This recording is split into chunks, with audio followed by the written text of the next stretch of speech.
Fala galera, seja bem-vindo ao canal Gui Teles na área. Vamos lá para mais um dia de análise do mercado cripto. Hoje eu vou trazer uma análise on-chain. A gente vai entender um pouquinho como que tá se comportando por trás do preço tanto do Ether quanto do BTC também. Tem algumas informações interessantes aí. A gente está passando por um grande movimento de capitulação e a gente vai tentar comparar isso daí com o que veio acontecendo nos últimos ciclos para ver se a gente consegue tirar alguma conclusão. Vou falar um pouco mais do ciclo do mercado. O preço, a gente sabe que a gente está bem lateralizado aí, mas a gente vai falar do preço também, beleza? Se você não é inscrito no canal, eu te convido a fazer parte desse canal. Aqui eu trago um mega conteúdo todos os dias da semana, principalmente quando eu falo sobre análise on-chain.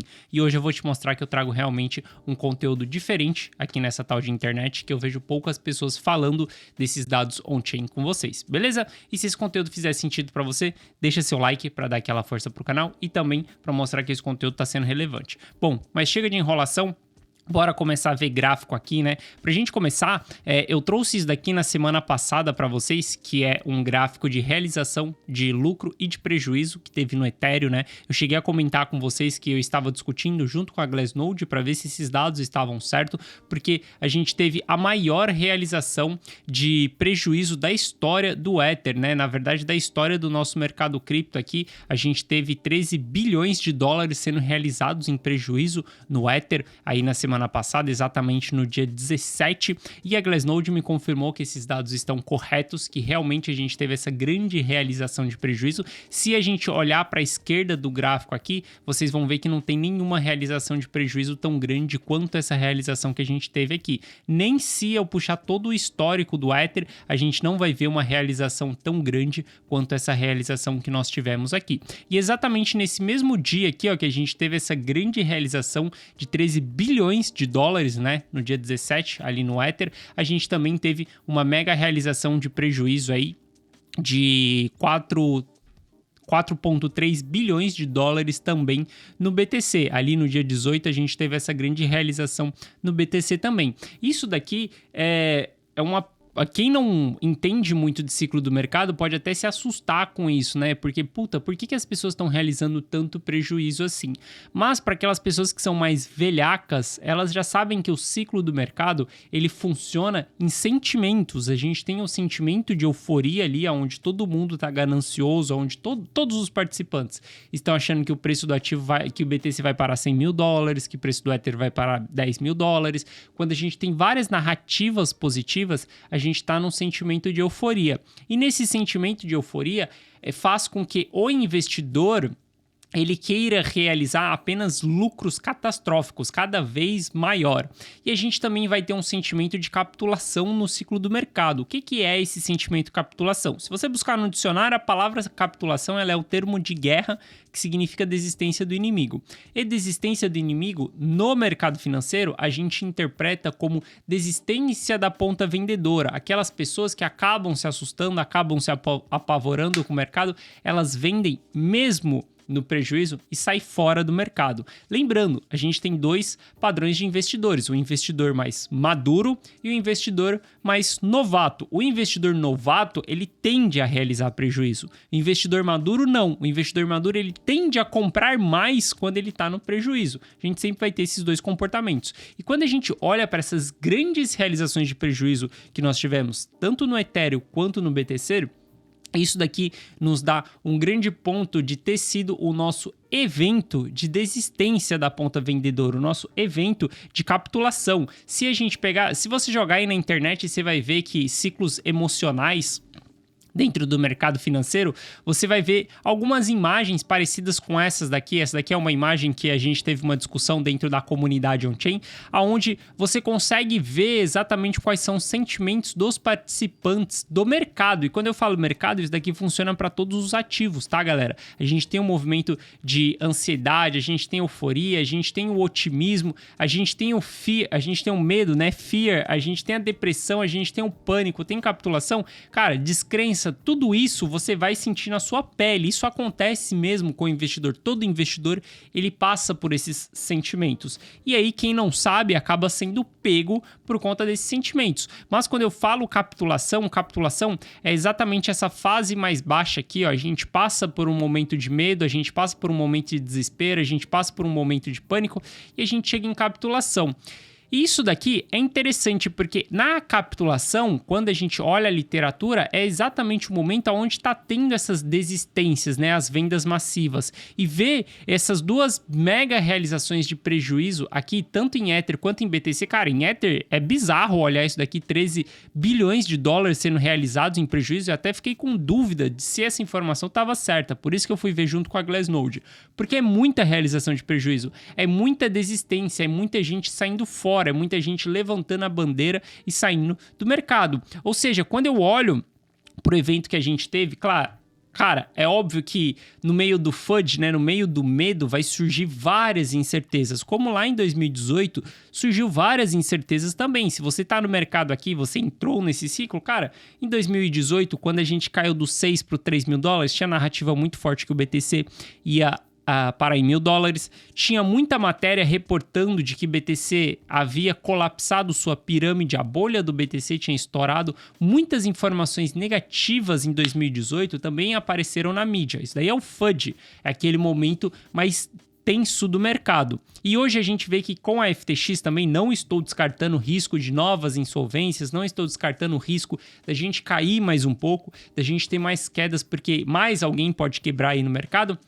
Só que a gente começa a chegar em um patamar de estresse muito forte, esse patamar que nós estamos hoje, porque muita gente vendeu, fez com que o preço chegasse nessa região que nós estamos, por conta da FTX, a gente pode ter outras empresas quebrando, mas tudo isso daí é exatamente o sentimento de capitulação, beleza? E quando eu olho para o sentimento de capitulação, eu vejo que moedas antigas também, elas podem ser vendidas num sentimento de capitulação também, aquele movimento de desistência, lembra? Bate para todo mundo no mercado. Então, olha só como que a gente tem moedas antigas sendo acordadas, né? Quando a gente olha esse gráfico aqui, a gente tem moedas mais antigas sendo acordadas e veja que lá em 2018, esse acordar é simplesmente moeda sendo transacionada. Ela estava dormente dentro de uma carteira ali durante um longo período e depois ela passa a acordar quando ela é feita uma transação. Se fez uma transação, provavelmente essa moeda foi vendida.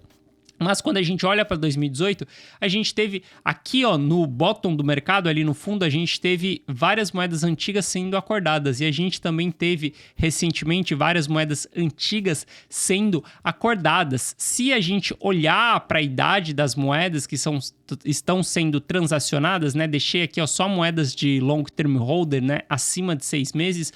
Veja que a gente tem o evento de capitulação final ali. Obviamente, essas moedas são acordadas ao longo de todo o bear market, em momentos específicos, na complacência, depois ali na primeira possível formação de fundo e depois na capitulação ali tem moedas mais acordadas.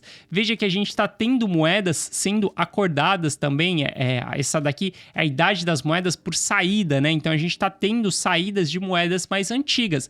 Esse volume não é alto, tá? É um volume baixo quando a gente compara em termos de volume. A gente tem um volume baixo das vendas, tá? A gente está falando aqui que a gente não está passando de 15% das vendas sendo de moedas antigas. Eu vou mostrar para vocês que o supply na mão do long term holder, o investidor de longo prazo, cara, ele continua aumentando, mas dentro disso, a gente tem pequenas vendas de moedas mais antigas. Essas pequenas vendas é o que me chama a atenção de que, cara, a gente está formando perfeitamente a capitulação, o sentimento de capitulação do mercado. Quando eu olho todas as mídias, cara, The Economy postando que vai colapsar, foi a Bloomberg, postou também que o mercado cripto está colapsando. Quando eu vejo essas notícias, quando eu vejo bastante realização de prejuízo, quando eu vejo, cara, todos esses sentimentos ao extremo da ponta vendedora, eu começo a me sentir mesmo no movimento de capitulação. Eu acredito que a gente teve o panic sell quando a 3AC quebrou, aquela queda ali dos 30 mil dólares para os 20 mil dólares, para mim foi o panic sell. E hoje a gente está passando pelo evento de capitulação. Se a gente voltar aqui, ó, na imagem, a gente vai ver que a gente tem o pânico, né? O panic sell foi exatamente no 3AC para mim. Hoje eu vejo que a gente está passando pela capitulação. E aí, vai vir a descrença ainda vai vir a depressão no mercado. A gente ainda vai passar por isso. 2018 a gente ficou um longo período lateralizando ali, foi muito tempo que a gente passou dentro da mesma região do preço ali, e esse período é exatamente um período de depressão. Por que eu tô contando isso daqui para vocês? Porque, cara, quando você sabe quem são os seus inimigos, você consegue se preparar contra os seus inimigos e, quiçá, ganhar uma batalha contra esses inimigos. E se você ainda não se tocou, o seu sentimento, quando você é um investidor, é o seu maior inimigo nesse jogo. É exatamente essa dificuldade de ser um investidor. Cara, simplesmente olhar e falar, nossa, é fundo, nossa, é topo, é hora de comprar, é hora de vender, o gráfico tá apontando para cima, qual que é a tendência, qual que é não sei o que, qual que é a probabilidade. Isso é relativamente fácil. O que é difícil é você fazer aquela análise e você tomar a decisão de apertar o botão ali de compra e segurar aquela decisão, não em apertar o botão de venda logo em seguida. Isso daqui é emocional, tem um jogo emocional também. Então, quando eu falo que a gente vai passar por depressão, a gente ainda vai passar por uma fase de descrença do mercado, é simplesmente para você se preparar e não ser pego desprevenido. Porque, cara, pode ter certeza, não acha que o mercado ele vai simplesmente bater aqui, voltar para lá, bater lá e voltar para cá. Não, o mercado ele judia de você, principalmente durante o bear market. Durante o bear market, o mercado ele vai te esmagar até você desistir. E saiba que na hora que você desistir é exatamente no momento que você vai estar entregando a bandeira ali no fundo do mercado, beleza? Então, por que eu quero mostrar isso daqui para vocês do sentimento? Porque a gente pode cair um pouco mais, o preço pode cair mais? Sim, a gente pode cair mais. Só que eu não vejo que a gente possa ir tão longe da região que nós estamos. Cara, se a gente chegar nos 10 mil dólares, talvez é algo que vai ser muito longe da região que nós estamos. Possa ser que a gente chegue nos 10 mil dólares? Pode ser que a gente chegue nos 10 mil dólares. Só que eu não acho que a gente vai tão longe assim. Eu acredito que a gente vai ficar preso meio que dentro dessa região que nós estamos hoje por um longo período. Aí, acho que a gente vai segurar o preço bastante, dar uma lateralizada nessa região, até mais porque quando a gente olha para o ciclo macroeconômico, se a gente olhar, cara, provavelmente agora no começo de dezembro, o Fed vai aumentar só 0,5 no aumento da taxa de juros, isso daí já mostra já um limite ali do teto, a gente já está chegando perto do teto, então o ciclo macroeconômico já está possivelmente começando a reverter. Vai levar um tempo ainda para ele reverter, porque eles vão segurar a taxa de juros alta ainda. Só que a gente tem ciclos para tudo, cara. E quando a gente chega no final de um ciclo desse, de um aperto monetário, a gente está iniciando um ciclo de expansão monetária. E quando a gente tiver expansão monetária, a gente tem os mercados retomando novamente, beleza?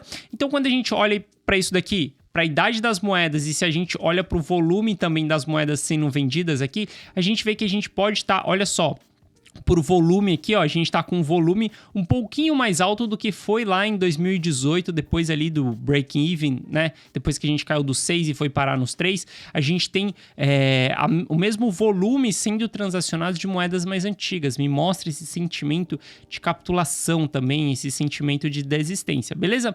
Quando a gente olha para o supply circulante, se eu pegar o supply circulante total, eu vou ver que, cara, mais de 75% ali do supply circulante, ele tá na mão do long term holder. Saca só como que é o jogo desse supply circulante aqui. Cara, simplesmente vem pra mão do long term holder no fundo, e aí depois, quando a gente vai subindo uma nova bull run, o long term holder vai distribuindo e a gente vai tendo short term holders, beleza? Então a gente vê que tá tendo um acúmulo muito grande do long term holder. Se a gente der um zoom in aqui, ó, a gente vai ver que essa métrica, ela deu um soluço aqui, caiu um pouco, e tem muitas pessoas que fazem a análise on-chain que acabam se preocupando com isso, falando, nossa, o long term holder tá vendendo, isso daqui não é bom, porque se o long term holder ele perde a confiança dele, aí sim a gente fica um pouco mais com o pé atrás. Porque se o cara que investe no longo prazo, se o cara que tá com a maior parte do supply, ele está vendendo, aí a gente pode simplesmente ficar mesmo com o cookie na mão, porque, pô, se o cara que pensa lá na frente não está mais acreditando no mercado, pode ser que tenha alguma coisa errada sim, pode ser que a gente tenha um alçapão dentro desse poço aí. Então pode ser que o mercado ele vá derreter muito mais. Só que se a gente olhar para o long term holder, a gente vai ver que o long term holder ele não está vendendo em termos de supply, né? Se a gente descartar aqui, ó, só o long term holder novato que eu chamo, né? A gente vai ver que o long term holder velhaco ele segue acumulando, ele segue aumentando, o supply segue na mão do long term holder e cada vez mais forte. Olha só como a gente continua subindo nisso daqui. Essa é uma métrica, ó, como eu tô falando aqui, ó, de um ano para mais, essa é uma métrica que ela leva um ano a partir da data da compra da moeda para ela subir. Ou seja, essa porrada que a gente teve aqui é de quem comprou há um ano atrás, exatamente dessa data aqui. E é aqui que está a sacada, porque para essa métrica, quando a gente olha long term holder, né, a gente fala 6 meses, para essa métrica subir, ela leva 6 meses após o fato. Só que para essa métrica cair, basta vender a moeda. Se a moeda tiver 10 anos de idade, você vender ela hoje, zera a idade da moeda, ela vai sair de long term holder, ela vai passar para short term holder. Então, para essa métrica zerar, basta que o long term holder ele venda. Então, se o cara estiver vendendo, a gente vai ter uma queda aqui, beleza? Só que quando eu olho o long term holder velhaco, ele segue acumulando. E só daqui 6 meses após o evento da FTX, a gente está falando de 9 de novembro, dezembro, janeiro, fevereiro, março, abril, maio. Só em maio, lá para 9 de maio, a gente vai ver quanto que o long term holder comprou nessa queda da FTX. E por ver que a métrica não está diminuindo nesse período agora, ela simplesmente segue aumentando porque ele comprou isso daqui lá para trás, cara, isso daqui me mostra que os caras compraram bastante sim nesse evento da FTX, mas isso daí a gente só vai saber lá na frente, beleza? Então é bom ver também esse jogo, essa dança do long term holder aqui, ver esse supply na mão do long term holder, isso daqui é algo que me deixa muito confortável. Por que eu falo bastante para vocês de long term holder? Por que eu trago sempre essa métrica para vocês de quanto do supply tá na mão desses caras? Porque, velho, o Bitcoin, ele tem uma característica muito clara, que é o investidor de longo prazo, é esse investidor do ciclo do Bitcoin. Cara, qualquer ativo vai ter esse investidor. Se pegar Coca-Cola, por exemplo, você vai ver que, sei lá, Warren Buffett era o cara que comprava essa parada e que estava rodando essa parada, era aquele investidor mais maduro, investidor que acreditava mais na empresa, mais no ativo no longo prazo, que ele tem uma tese que leva tempo a ser formada. Cara, se você acha que investir é simplesmente olhar para um gráfico ali e decidir se você compra o ativo ou se você vende o ativo, cara, você está muito enganado, porque investir é uma tese que leva anos, leva muito tempo para você construir uma tese, para você saber se aquele ativo é bom, para você se acostumar com o ciclo daquele ativo, para você simplesmente ter uma confiança na tecnologia do ativo, da empresa, de qualquer coisa que seja. Cara, não é uma coisa que você faz do dia para noite. Não é só olhar para o gráfico que você se torna um investidor, beleza? Para você tradear o ativo no curto prazo ali, obviamente, só olhar para o gráfico você pode resolver esse problema. Mas quando a gente está falando de ganhos mais assimétricos, né? Pô, olha só, BTC dá para você 1000%, 10 vezes de multiplicação, mas para isso você precisa esperar um ciclo se completar. Comprar em uma baixa, em uma fase de capitulação, vender em uma fase de euforia. Você pode fazer isso com trade? Pode, mas você vai levar anos para você, cara, se você conseguir chegar em 1000% nos trades com uma consistência sem perder tudo de uma vez, você vai levar muito tempo, beleza? Então, quando a gente olha para o long term holder, o long term holder, ele segue acumulando. Isso daqui me dá conforto, isso daqui me dá segurança ainda em bater nessa tese para vocês de que, cara, a gente está vivendo uma mega oportunidade. Olha só para esse gráfico que eu estou mostrando aqui para vocês. Isso daqui aconteceu apenas 4 vezes, galera. 2013, 2012, 2015, 2018, a gente teve ali também no crash de 2020, vamos considerar que essa é a quinta vez que isso está acontecendo, 2023, novamente, da gente tá entrando na fase de capitulação do ciclo. Eu sei, a fase de capitulação dói, é difícil, dá depressão, dá pânico, dá medo, dá tudo isso. Por isso que eu trago esse sentimento aqui para vocês. Cara, tira um print disso daqui e estuda. Quando que você entrou no mercado? Você entrou no topo do mercado, por exemplo? Você entrou quando ETF nos Estados Unidos estava sendo aprovado? Você entrou quando o metaverso era a nova tecnologia que ia revolucionar o mundo? Você entrou quando uma cripto de algum jogo estava explodindo? Cara, simplesmente olha ali qual que era o seu sentimento nesse momento que você entrou. Você estava com otimismo? Você estava com euforia? Aonde que você estava? Você entrou em que região? Você entrou nos 30 mil dólares do BTC agora na queda? Cara, região de medo ali? Região de depressão? Aonde que você entrou? Tira um print disso daqui, que isso daqui vai te fortalecer muito a ser um investidor mais maduro no mercado, beleza? Algo que está preocupando muita gente aí é exatamente o minerador. A gente vê que o minerador está extremamente estressado com o preço do BTC abaixo ali dos 20 mil dólares. A gente vê que está ficando muito caro para eles minerarem, então possivelmente a gente vai ver o hash rate aí diminuindo pelos próximos meses. A gente já está vendo uma queda do hash rate já, isso daí vai indicar um movimento de capitulação. Se a gente olhar para esse gráfico aqui, ele mostra exatamente como que está a receita do minerador relacionada aos últimos 365 dias, né? Relacionada ao último um ano. E olha só como a gente está em patamares extremamente baixos, mesmos patamares que a gente esteve lá em 2018, em 2015 também. Isso daqui mostra um estresse muito forte do minerador, aonde o minerador ele pode sim vender, fazer vendas mais pesadas. Hoje cerca de 1% do supply circulante está na mão do minerador.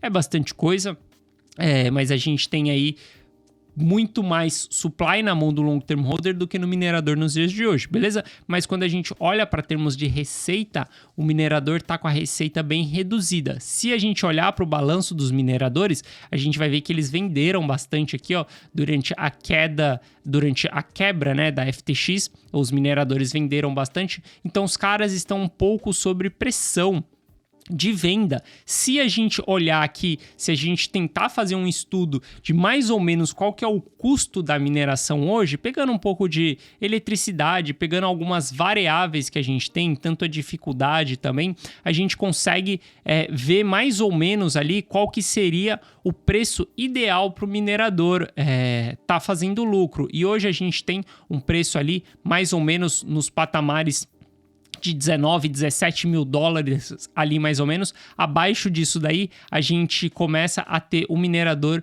mais no prejuízo, né? Veja que em alguns momentos específicos eles ficam no prejuízo mesmo. Se a gente olhar lá para 2018, quando essa barra verde sobe aqui, ó, é simplesmente quando a gente tem os mineradores com uma dificuldade maior de fazer lucro, beleza? Então a gente vê que lá em 2018 eles ficam muito abaixo, em 2020 eles também ficaram abaixo e agora eles estão entrando nessa região novamente de mega estresse, né? Aonde os caras podem continuar vendendo. E, cara, isso é normal, tá? O minerador vender, ele vende todo dia. No tempo inteiro o cara tá vendendo.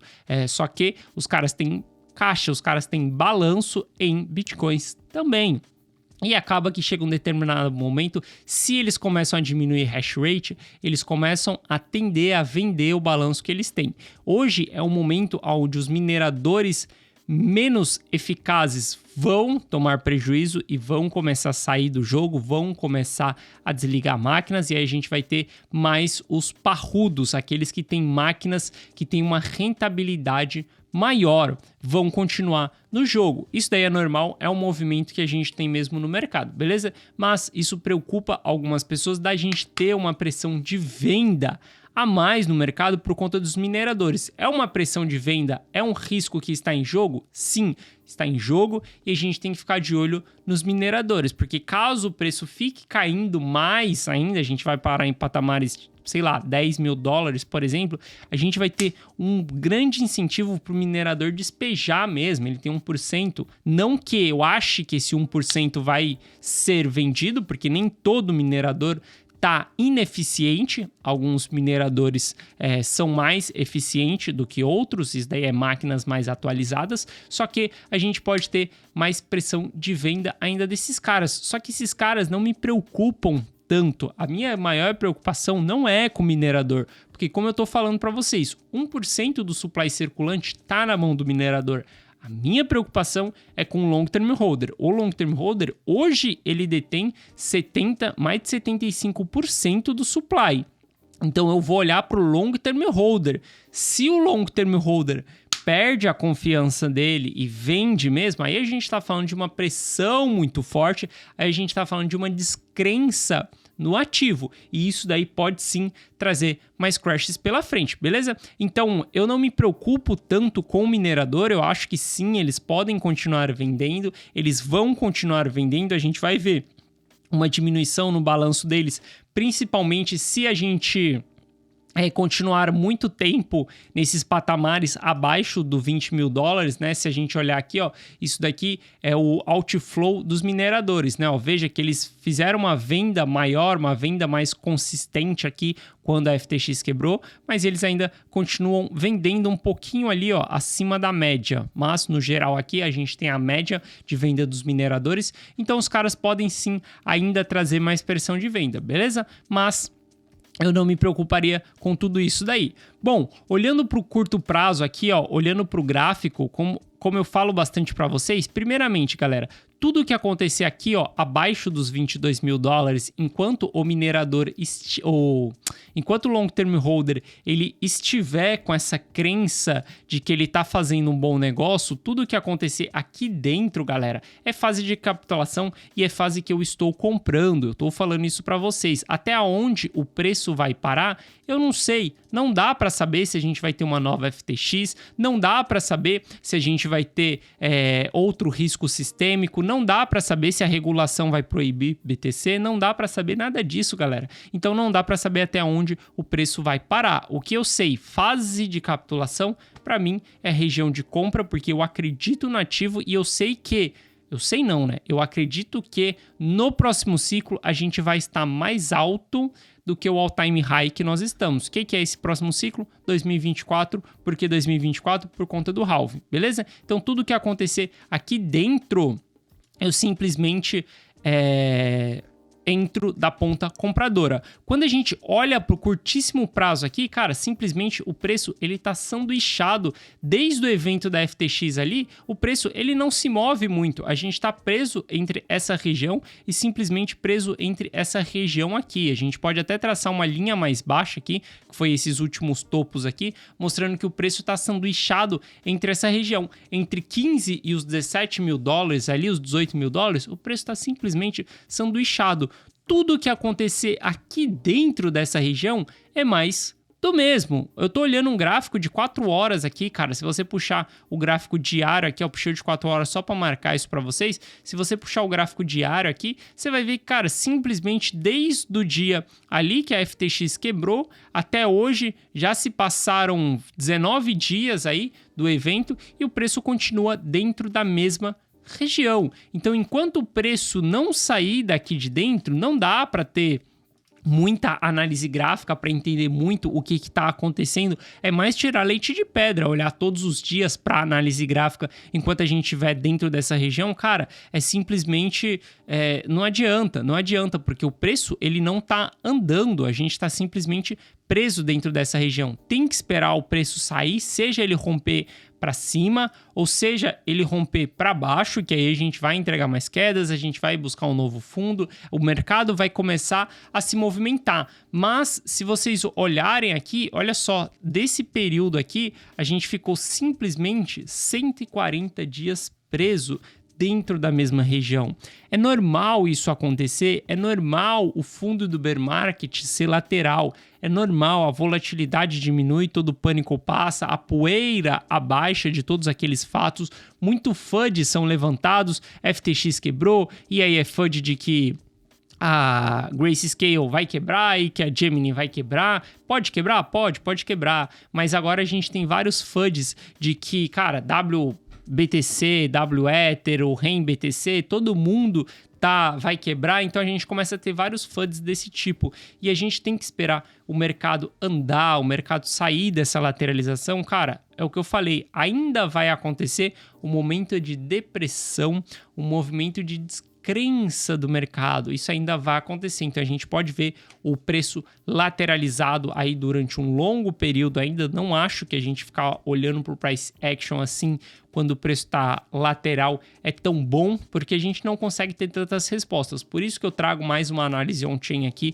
hoje para vocês, para a gente entender mais como que tá o conceito. Cara, se você quer jogar esse jogo no longo prazo, você tem que aprender a ser investidor. Cara, você pode ser trader e você pode ser investidor também. É simplesmente você dividir a sua carteira, cara, ter parte para investimento no longo prazo e ter parte para operações do curto prazo. Você não precisa simplesmente escolher uma das pontas e ficar presa só nessa ponta. Não, porque ser um investidor no longo prazo é o que mais vai te trazer lucro, só que é o que mais vai demorar para acontecer. Ser investidor de curto prazo é o que menos vai te trazer lucro e a maior parte das vezes vai te trazer prejuízo, só que aí você consegue fazer ali no curto prazo, beleza? Então você ter as duas opções também é bom. Eu sou um cara que invisto muito mais pesado no longo prazo, gosto menos do curto prazo e prefiro mais o longo prazo, beleza? Então por isso que eu trago uma análise sempre pensando mais no ciclo do mercado para vocês, beleza? Então é isso, galera, espero que vocês tenham gostado da análise de hoje. Se você gostou, deixa seu like para dar aquela força do canal, e se você não for inscrito, cara, te convido a fazer parte do canal e fica aí uma semaninha que eu vou te provar que eu realmente trago mega conteúdo aqui todos os dias da semana, beleza? Ótima semana a todos, estamos iniciando mais uma semana aí e a gente se vê amanhã, beleza? Forte abraço, tamo junto e valeu!